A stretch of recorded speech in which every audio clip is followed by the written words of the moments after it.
natin, ito ay ginagamit para nakawin at dambungin ng mga kontratistang kongresista at mga kongresistang naging kontratista na rin. 100% ang itinaas po ayon sa datos. Timothy, St. Gerard at itong Alpha Omega. Lahat ng ito po, ang dalawa dito, St. Timothy at ang Alpha Omega, pinangalanan ni Marcos Jr. Pero, hindi niya tinukoy na ito ay mga contractors at mga construction groups na konektado o direkta either dummy or kapartners nitong mga kongresista na nag-a-allocate ng mga pondo. Wow! Kung kayo ay makapag-atake at makapag-insulto at makapangbalasubas kay Vice President Sara Duterte, akala nyo ay wagas at totoo sila. Mga kababayan, kahindik-hindik po ito. Ang dapat nating ipamukha kay Marcos at kay Romualdez.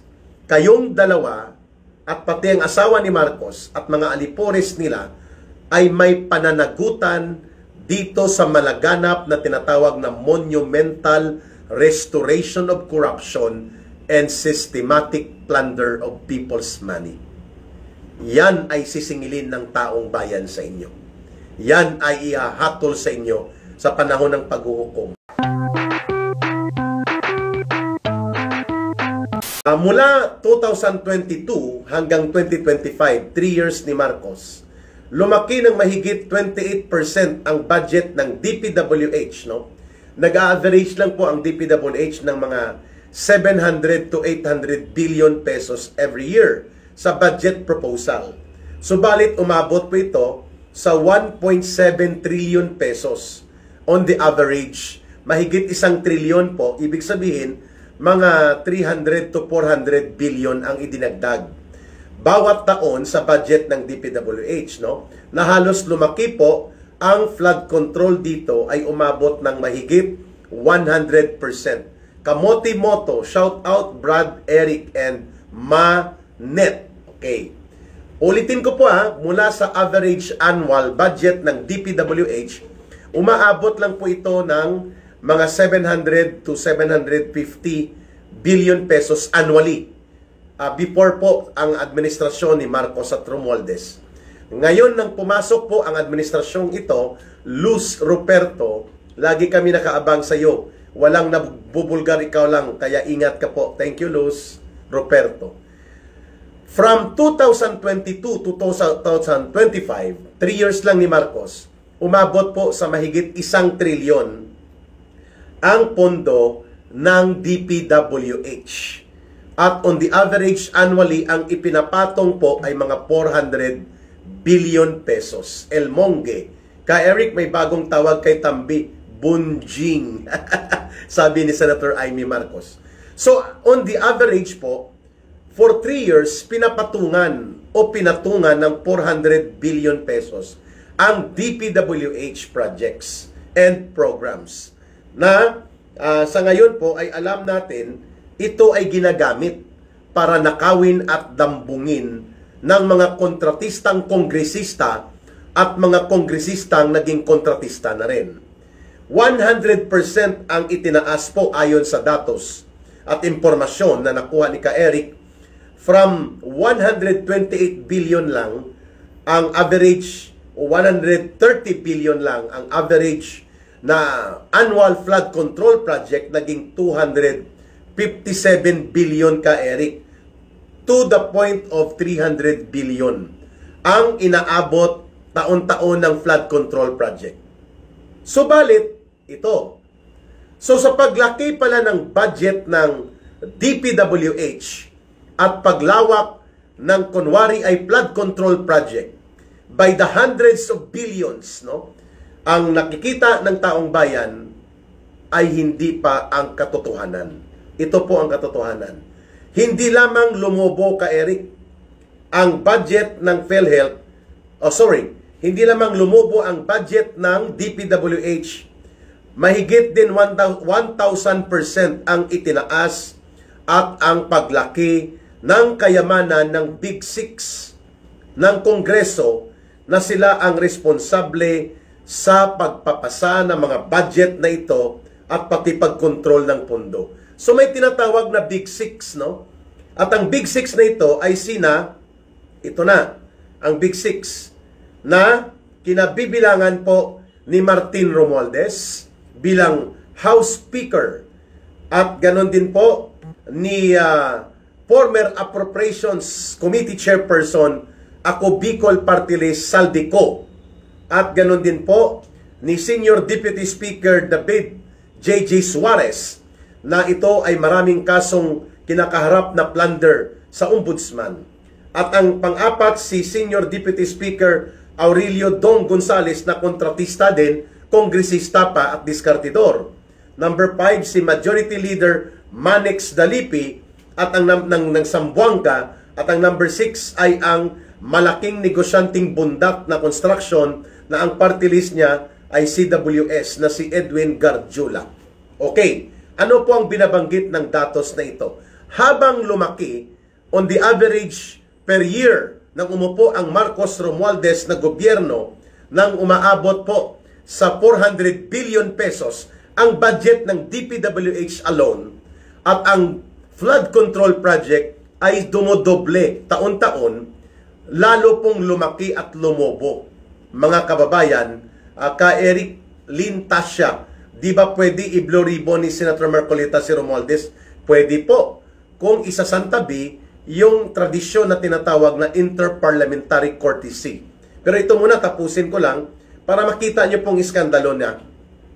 Habang lumalaki at lumalawak ang budget na pinapatong sa DPWH, partikular sa flood control project, ay lalo din pong lumobo at lumaki ang kayamanan na hindi may paliwanag nitong Big Six na ito na binabanggit ko kanina, na pamunuan at mga pasimuno sa diskartihan ng sindikatuhan sa budget at pondo ng gobyerno sa loob ng House of Representatives.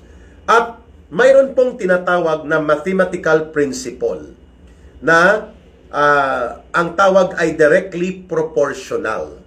Ibig sabihin po, ang isang bagay o ang isang arithmetical or mathematical presentation ay nagkakaroon po ng directly proportional na effect kung ito ay nagkakaroon po ng balanse o magkatuwang na epekto sa mga variables, no?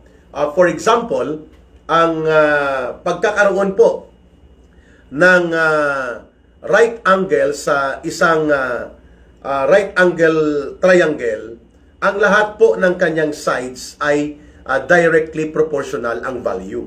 Ibig sabihin po, pag right angle po, ang kanyang anggulo ng isang triangulo ay 90 degrees po ang sukat ng kanyang pinakamalaking anggulo. So, ang total ng dalawang variable sides niya, 90 degrees din po. Kasi 180 degrees lang naman po ang buong total ng angle size ng isang triangulo. So, yan po ang tinatawag na principle of directly proportional. Ina-apply po natin dito ngayon. Habang lumalaki at lumalawak ang flood control projects at ang mga pinapatong na pondo by the hundreds of billions sa DPWH in the last 3 years ni Marcos at nila Romualdez, ito naman po ang naging epekto sa kanila. Directly proportional. Si Martin Romualdez po ay mayroong idineklara na SALN. SALN is Statement of Assets, Liabilities, and Net Worth. No? Malamang hinilot pa ito. Sigurado, ito ay pinababa pa. Ang dineklara niyang SALN sa 2025 ay 3.46 billion pesos ang net worth ni Martin Romualdez mula po sa 315 million noong 2022. And that is more than 1,000% increase. Mantakin nyo ha, dapat may paliwanag niya ito. Paano nagkaroon siya ng pera at kayamanan na ang sweldo ng kongresista ay umaabot lang naman sa mga kulang-kulang 300,000 pesos per month. At kung may perks and privileges pa, pinakamalaki na po ang 7 million a year ang makukuha ng isang kongresista. No? So ngayon, ito ang tanong. Bakit noong 2022, ang SALN or net worth ni Martin Romualdez ay only 315 million pesos. Ang idineklara niya ito, hinilot pa ito. But in 2025, in a period of 3 years lang, ay umabot ng 3.47 billion pesos. Billion, in an increase of 1,000% mahigit. Kailangan pong ito ay maimbestigahan maliban sa pagbubunyag natin. Saan ang galing ang mahigit 2 trilyon? Saan ang galing ang mahigit 2 bilyon na idineklara niyang kayamanan niya? At again, i-emphasize ni Ka Eric, ito po ay hinilot at pilit na pinababa. Now we're talking only of Martin Tambaloslos. Ito lang ang dineklara niya. Nahiya pa ng konti. From 315 million pesos in 2022, ang kanyang total SALN or net worth ngayon ay 3.45 billion pesos. An increase of more than 2 billion pesos in a matter of 3 years. So, ibig sabihin po, kumikita at kumita si Martin Romualdez. Ito ay, again, hinilot at pinababa pa on the average ng 700 million a year. Saan nang galing ito? Mr. Martin Tambaloslos. Saan nang galing ito? Kasi, tinitingnan natin ito na directly proportional and connected ito sa kanilang ipinapasok na mga congressional insertions at kung bakit nagkaroon siya ng ganito kalaking kayamanan. In a matter of 3 years, si Martin Romualdez kumita every year ng 700 million to 800 million para maging 3 billion mahigit po ang kanyang SALN declaration in a matter of 3 years. Puntahan natin si Saldico. Okay. Si Saldico po ay mayroong deklarasyon ng SALN na 1.51 billion in 2025. Nang pumasok po siya 3 years ago, ang kanyang SALN na dineklara was only 236 million. So kung ito ngayon ay 1.51 billion, ibig sabihin po, mga 640% ang increase. Wow! Mga kababayan, and on the average po, ay kumikita si Saldico ng mahigit 300 million para umabot po, o mahigit 700 million para umabot, 400 million mahigit ang kinikita ni Saldico. Taon-taon for the last 3 years. Saan nang galing ito? 400 million. Again, hinilot pa ito at pilit na pinababa. So malinaw mga kababayan, na very, very alarming and very, very questionable na si Martin Romualdez ay kumikita ng 700 million a year kung pagbabatayan po ang kanyang SALN declaration na 315 million lang siya noong 2022 and 2025. Mahigit 3.5 billion ang kanyang dineklara. Hinilot pa yon. So saan nang galing ang 700 million to 800 million na kinikita ni Martin Romualdez? Yun ang tanong ngayon sa kanya. At ito ay nakakabahala dahil ito din po ang kalakaran at pangyayari sa iba pa niyang mga kasamahang pinuno ng kasindikatuhan at pangungulimbat posible sa Kabanang Bayan. Saldico po, ang kanyang in-increase ng SALN ay 640%. From 236 million lang siya noong 2022, naging 1.5 billion ang dineklara niya na SALN. That means, on the average po, ang kita ni Saldico ay hindi bababa sa 400 million per year. For the last 3 years, ay mga 1.2 billion ang kinita ni Saldico. Bakit? Saan ito nang galing? Okay. Si Saldico yun ng Ako Bicol. At yon ay dating pasimuno ng katayan at sindikatuhan sa budget nang ito ay naibulgar nila Congressman Ungab at nila former President Rodrigo Duterte. Ito pa, no? Hindi ko alam kung hindi pa maiskandalo ang AFP dito at ang mga PMA graduates at ang iba pang sektor ng lipunan natin. Number 3, si Senior Deputy Speaker at Quezon Representative J.J. Suarez, no? Numero 1 itong hambog at poderoso at abusado sa poder, no? Ang kanyang dineklara ngayon na SALN 2.34 billion pesos. Samantalang ang kanyang SALN 3 years ago, 2022, is only 287 million with an increase of almost 815%. Wow! 815%, meaning kung mayroong diniklara si J.J. Suarez, Senior Deputy Speaker ito ni Boy Tambaluslos from Quezon Province, grabe ang revelations na yan kay Eric. Dapat buhatin palabas ang mga yan sa opisina at i-firing squad sa Luneta. Tama ka, Lin Asia. Lintas siya. Kay Suarez, nagkita o kumita si Suarez, mga kababayan, on the average, kung ang kanyang net worth ngayon ay 234 billion, kumita po siya ng humigit kumulang, mga kababayan, ay mga 800 million. Wow! A year! 700 to 800 million ang kinita ni Saldico. Ni Suarez. Kay Saldico, mga 400 million a year. Kay Martin Romualdez, mga 800 million. Mantakin mo, ang net worth ni Suarez, 2.34 billion in 2025. Samantalang 287 million lang siya noong 2022. On the average po, kumikita si Suarez ng 800 million. Saan nanggaling ito? Every year, Every year. Ito pa, mga kababayan, si Senior Deputy Speaker Dong Gonzales from Central Luzon. Ang kanyang idiniklarang kayamanan ay 1.3 billion. Hinilot pa yan, pinababa pa yan. Samantalang nang pumasok siya noong 2022, 3 years ago, 136 million lang.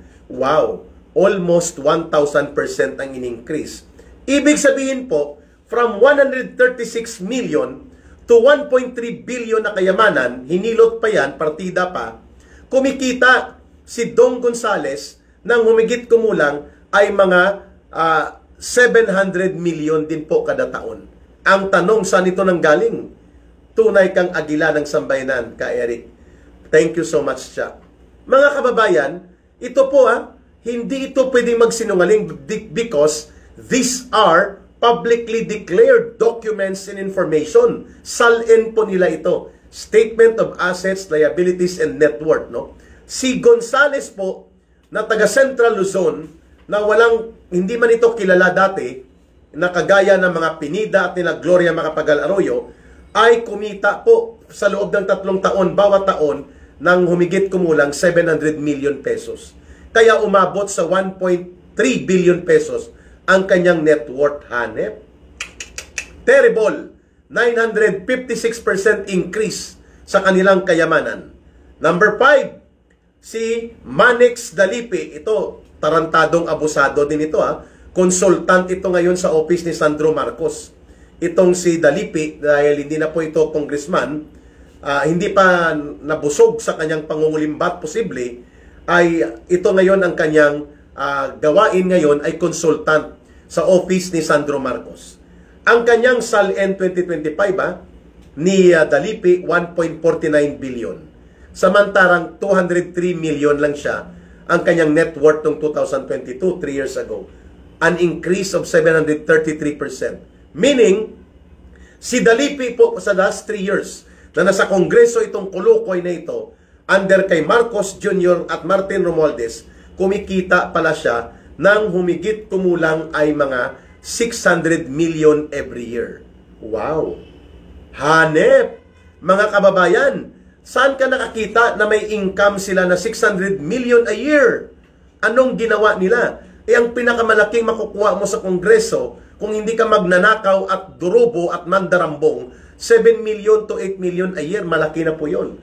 Kung sahod at mga budget lang ang ibibigay sa iyo. Subalit itong sila Martin Tambaluslos, sila Dong Aurelio Gonzales, sila J.J. Suarez, sila Saldico, at sila Dalipi, umaabot sa every year ang kanilang earnings ng mga average of 600 million pesos to 800 million pesos kung bibigyan natin ng comparative analysis ang kanilang SALN declaration from 2022, 2023, 2024, 2025. Saan nanggagaling ang ganito kalaki na mga pera? Yan ang tanong ngayon sa inyo. Sapagkat there is a logical, mathematical proportion of direct relations na ang paglobo ng budget ng DPWH na tinatambakan ng mga congressional insertions and pork barrel at lalo na ang flood control project, dito nang galing po mga perang ito o sa iba pang mga infra projects na kinukutong at kinakatay nitong mga kongresistang ito. In fact, ang 6 pa lang ito ang binubulgar ni Senator Ping Lacson at ni Baguio City Mayor Benji Magalong ay mayroon pong 67 na mga kontratistang kongresista at mga kongresistang naging kontratista. Wow! Ito number 6. Ito isa sa pinakamalaki na kontraktor. Subalit party list din ang kulukoy nito. Si Edwin Garjula ng CWS, party list. Ang kanyang net worth ngayon na diniklara 2.2 billion na kinita. Ang tamang word po kinuha. Opo, tama. I correct myself. Sa kay Pamihilya Tardebo. Palitan natin yung word. Hindi po kinita. Ang kanilang kinulimbat posible. Lagyan ko lang ng word ng posible. Ang kanilang kinulimbat posible, hindi po kinita. Si Garjola po, na isang malaking kontratista na pumasok sa party list at maging member ng Kongreso, ay 2.2 billion ang kanyang SAL-N net worth sa 2025. Ang kanyang dinideklara noong 2022, 3 years ago, 299 million. Meaning to say, tumubo at kumubra ng mahigit kumulang 800 million per year itong si Garjola. Hindi ko nga kilala ito, Ninakaw, Sir Eric, sabi ni Rogelio Cadorna. Oo. Pwede. Pwede po. So ano po ang ipinapakita nito? Ang 6 na nangunguna na pamunuan at pasimuno ng mga itinuturong pangungulimbat sa kabanang bayan gamit ang flood control, gamit ang mga congressional insertion sa loob po ng mga proyekto na itinatago at nakaparking sa DPWH pa lang, pinapangunahan po ni Martin Romualdez, mga kababayan. Ang kanyang hindi may paliwanag saan nanggaling, every year, 800 million ang inilaki at itinubo ng kanyang kayamanang indiniklara dahil siya ngayon ay mahigit 3.5 billion pesos. Again, correct, hindi kinita, Sir Eric, kinulimbat yan. O kaya ay dinurubo nila. BFTP Channel and Rogelio Cadorna. Mga kababayan, Martin Romualdez is the Speaker of the House. Barkada niya itong mga 6 na ito at ang iba pang mga kongresistang kontratista, pati po ang itinuturo ni Pasig City Mayor Vico Soto na St. Timothy Construction at pati itong Alpha Omega Construction at St. Gerard ay mga barkada ni Romualdez. Extraordinarily, seriously, extra close kay Martin Romualdez. At sa asawa niya, itong Densay, itong Diskaya, not Densay, Diskaya na pamilya na nagmamay-ari, kunwari, nitong 3 malalaking kontratista na grupo na biglang sirit ang kayamanan by the hundreds of billions. Sino po ito? Itong si Timothy Construction, St. Timothy, St. Gerard, at itong Alpha Omega. Lahat ng ito po, ang dalawa dito, St. Timothy at ang Alpha Omega, pinangalanan ni Marcos Jr. Pero, hindi niya tinukoy na ito ay mga contractors at mga construction groups na konektado o direkta either dummy or kapartners nitong mga kongresista na nag-a-allocate ng mga pondo. Wow! Kung kayo ay makapag-atake at makapag-insulto at makapangbalasubas kay Vice President Sara Duterte, akala nyo ay wagas at totoo sila. Mga kababayan, kahindik-hindik po ito. Si Martin Romualdez mula po sa 300 million lang ang kanyang net worth na diniklara 3 years ago, ngayon ay 3 billion mahigit na po. 3.5 billion. Yan ay hinilot at pinababa pa. Meaning, saan ang gagaling ang tinutubo ng kanyang kayamanan on the average in the last 3 years, every year, 800 million. Wow! Grabe! Mga kababayan, kaya pala kapit tuko at gustong-gustong maging presidente din siya. Itong hindi manalo-nalo sa eleksyon, abusado, hambog at bunjing ang tawag ni Amy Marcos. Grabe kasugapa sa pera. And I am not inventing. Itong mga datos na ito ay SALN. Documented po ito mga kababayan. Sinumpaan po nila yan. Kapag ikaw ay nag-submit ng Statement of Assets, Liabilities and Network, ikaw ay gumagawa ng under oath mga kababayan. So kay Martin Romualdez, kung i-breakdown mo po, ay umaabot ng 800 million ang tinutubo ng kayamanan niya every year. Wow! Saan ang galing yan? That is unbelievable. Taon-taon nagbebenta sa ng ektarya-ektarya ng mga lupain, ng mga ginto, nagmimina siya ng pera. Ito naman, kay Saldico din, ang kanyang tirador sa budget nung nakaraan bago po maibulgar at sinipa-sipa, kunwari nila si Saldico bilang chairperson ng Committee on Appropriations. On the average, ang tinutubo niya na kayamanan niya na hindi may paliwanag, mga 400 to 500 million pesos. Saan nanggagaling ito? Si J.J. Suarez, mga 700 million. Si Dalipi, mga 800 million. Ganon din po si Dong Gonzales at itong si Garjola. Good job ka, Eric. Kaya gusto nila alisin si VP Sara para hindi mabulgar ang pangungurakot. Correct! If this is not revolting to the senses of our being human beings, na may ganito tayong mga politiko na kinokonsente, pinagtatakpan at kinakutsaba ni Marcos, hindi siya pwedeng maghugas kamay dito. Sapagkat ito po ay budget ng gobyerno na pinirmahan at pinayagan ni Marcos na durubuhin at kulimbatin nitong mga kaalyado niya. At hindi tayo maniniwala na walang pakinabang o hindi nakikinabang si Ginoong Marcos sa ganitong pandarambong at durbuhan. Mantakin mo. Ang tinutubo sa kayamanan ni Martin Romualdez, again, I'm going to emphasize, ito po ay hinilot pa ng mga accountants nila. Piniga pa yan na parang kunwari ay maliit lang. Yung mga property nila, panahon pa, inagaw nila sa Tacloban. Lalo na po yung Cap Price Mansion na tinake over ni Romualdez sa kasagsagan ng dilubyo ng Yolanda na bagyo noong 2013 habang may court pending litigation case pa ito. No, ganun kapoderoso at katarantado ito si Tambaluslos, ano? Na-mention ko na yan. Pero isa-isahin po natin.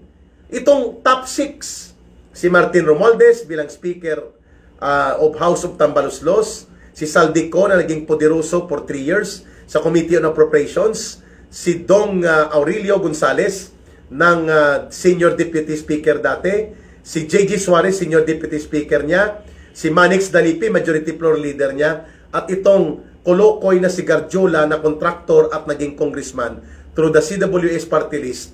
Mga kababayan, on the average, sila ay tumutubo at kumukubra ng mga 700 million pesos to 800 million pesos kung ating pagbabatayan po ang binanggit ni Ka Eric na comparative analysis of their SALN declaration from 2022, 2023, 24, and 25. Wow! Mga kababayan, at ito nga ang ating main thesis kanina, that ang paglobo at paglawak ng budget ng DPWH na hindi nakaprograma karamihan, at ito ay naging pugad ng mga pork barrel at mga illegal congressional insertions, lalo na sa grupo nila Tambaluslos, nila Martin Tambaluslos, at lumawak at todo rin ang paglobo ng flood control projects and other unprogrammed infrastructure projects na ang nagdidikta ay sila Martin Romualdez at mga alipores niya. There is a direct proportion relations dito po sa pagkamal ng tubo sa kayamanan na hindi may paliwanag nila Martin Romualdez at ng pamunuan ng House of Representatives. At yan ay dapat mabuksan. Ka Eric, totoo bang kumakalat na may private plane daw si Saldico? Ang kumakalat nga, 2, hindi lang 1. So, ganon din malamang ito ang kaganapan sa iba pang mga kongresista kagaya nila Dan Hernandez ng Dan Hernandez ba o Dan Fernandez ng itong kolokoy si Mr. Gogol ng Laguna, sila Stila Kimbo, sapagkat mayroon pong 67 allegedly, iyon pa lang po ang numero na mga kongresistang kontratista din at mga kontratistang kongresista. Kasama pa dyan ang hilaw na mistisong bangos na si Rodriguez ng One Rider Party List. No? Mga kababayan, sila po ay pumasok sa Kongreso para hindi magpalago ng ekonomiya ng bansa o kaya magpalago ng interes at kabuhayan ng sambayanang Pilipino. Pumasok sila sa Kongreso para durubuhin, maging mandarambong at kulimbatin ang kaban ng bayan the way Marcos and Romualdez ay pinayagan nila ang tinatawag na monumental restoration of corruption and scandalous execution of plunder. Nako mga kababayan, tamang-tama lang ang naging proposal noon ni Pastor Apollo Kibuloy at ng iba pang sektor na kailangan po magkaroon ng death penalty at kailangan po firing squad para makita po sa luneta at uunahin po natin ang mga kawatan at mandarambong ng mga politiko. Kaya wag na po tayong magpasakay, Ginoong Marcos Jr. Ito mga gimmick mo na ini-expose mo ang mga kontraktor, o hindi mo naman pinapangalanan ang kanilang koneksyon, ang kanilang padrino, ang kanilang kasabwat na nagsisimula sa iyong pinsan at sa mga alipores nila. Nicole Jimenez, watching from Germany. Yeah, thank you Noela, nabasa ko na kanina. Maraming salamat at nakikinig ka sa diskusyon ng iyong kababata at kababayan na si Jeffrey Ka Eric Celis. Ayan. So mga kababayan, ito po ay paulit-ulit nating sasabihin that the only tangible achievement that Marcos can claim is for him to achieve the monumental restoration of corruption and practice of wanton scandalous plunder of public fund. Yan po ang kanyang ginawa. Kahindik-hindik at kalunos-lunos po ito. Habang nalulunod ang milyong-milyong pamilya na binabaha every month halos na may pagbuhos ng ulan. Kahit ultimong ulan ng hanging habagat ay tinatamaan ng seryoso at malubha ang mga pamilyang Pilipino, milyon-milyon. Like itong nangyaring huling pagbabaha nung nakaraang 2 linggo ay umabot po sa mga 10 million families. Ang apektado ng mga pagbaha na ito dahil sa bulok, diniskartihan at dinambong ng mga flood control projects na tinatawag na ito. If this is not revolting to human senses, I do not know what kind of animal we are as a Filipino. O ito, saan na yung mga naghahanap ng confidential fund ni Sara Duterte na kahit na ipaliwanag na at na clear na sa Commission on Audit, may unmodified opinion na ang COA at wala namang anomalous findings ang COA, and yet iginigiit na ipa-impeach at ipa-convict si Sara Duterte. Ngayon ito, makita ninyo na ang mahigit kalahating trilyon pesos na pondo sa flood control project ay 60% nito. Iilang kontraktor lang ang nangungontrata at doble-doble ang appropriation sa mga proyektong walang specific na design, program, and delivery area. Mantakin nyo mga kababayan. So, hindi pa ba ito enough para ipanawagan na po ang all-out support ng ombudsman na dapat kasuhan ito sila ng kriminal, at kung hindi pa sapat ito, dapat buksan sa Senate Blue Ribbon Committee expanded nang makita ng taong bayan at maisiwalat at maibulgar ang iskandaloso na pagnanakaw at malawakang pandarambong sa kaban ng bayan na ginagawa po ng grupo ni Marcos at nila Romualdez. Itong pagdiskarte ni Marcos na kunwari ay bumuo siya ng isumbong mo sa Pangulo, may pa-website pa siya at kung ano-anong gimmick ng pa-press conference, lahat ng ito po ay propaganda. Yan ay tinatawag na information management. Minamanage nila ang informasyon para kunwari detach si Marcos sa pananagutan dito sa malawakang pandarambong sa kaban ng bayan na ang pasimuno ay ang kanyang pinsan. Hindi siya pwede dito maghugas kamay, mga kababayan. And we will not allow that na mangyari yan, na si Marcos ay basta na lang maghugas kamay.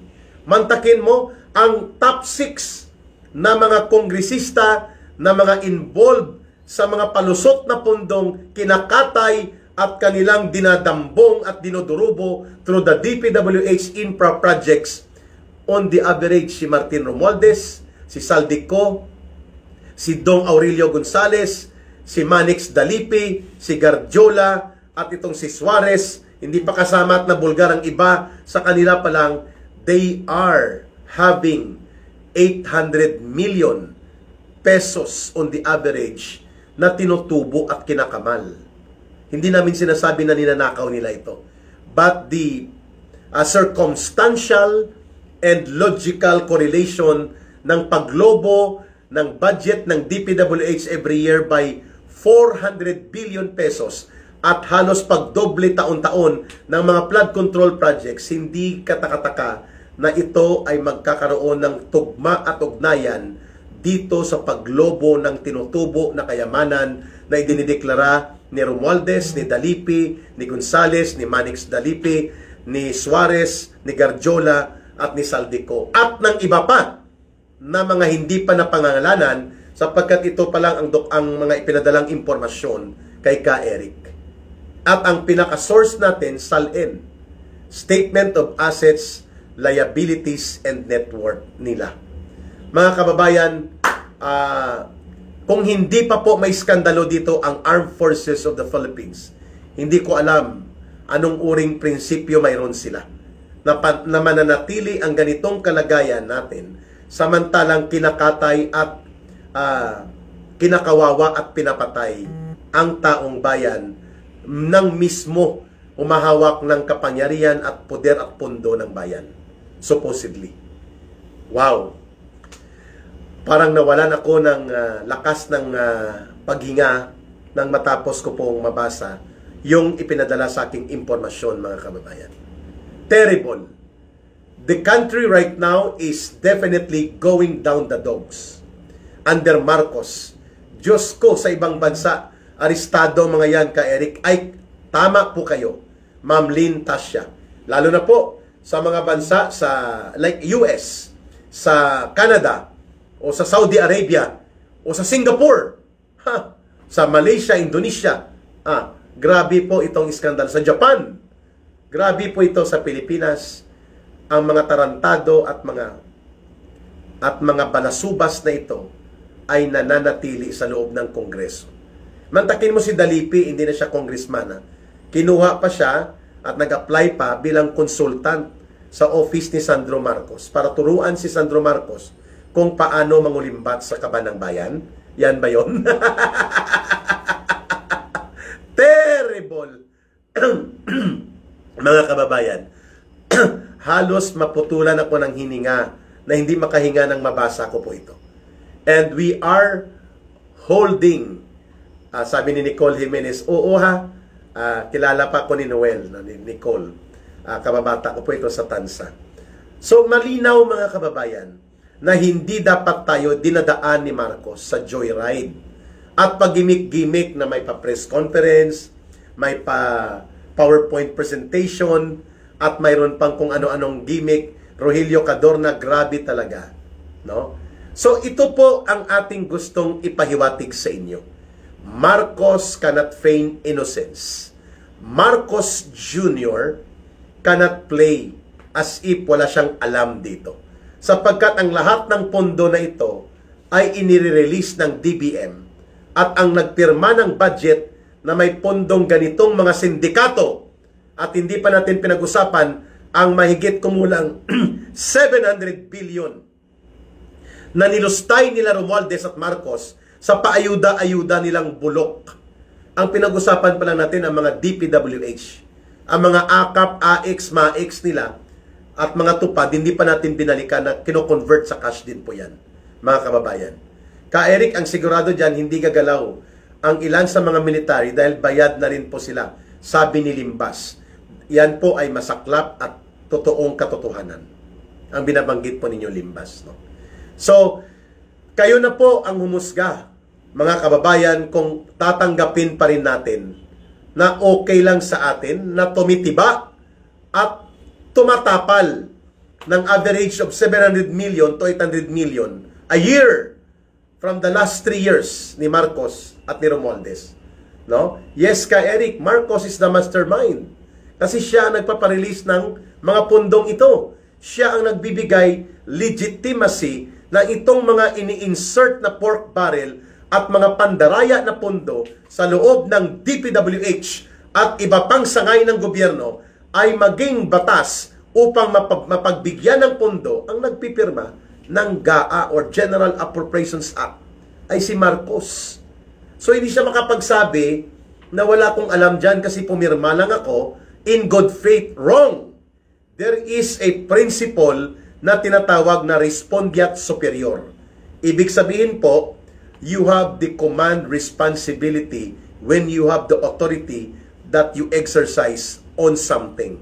May pananagutan ka. Ang tawag po dyan, respondeat superior.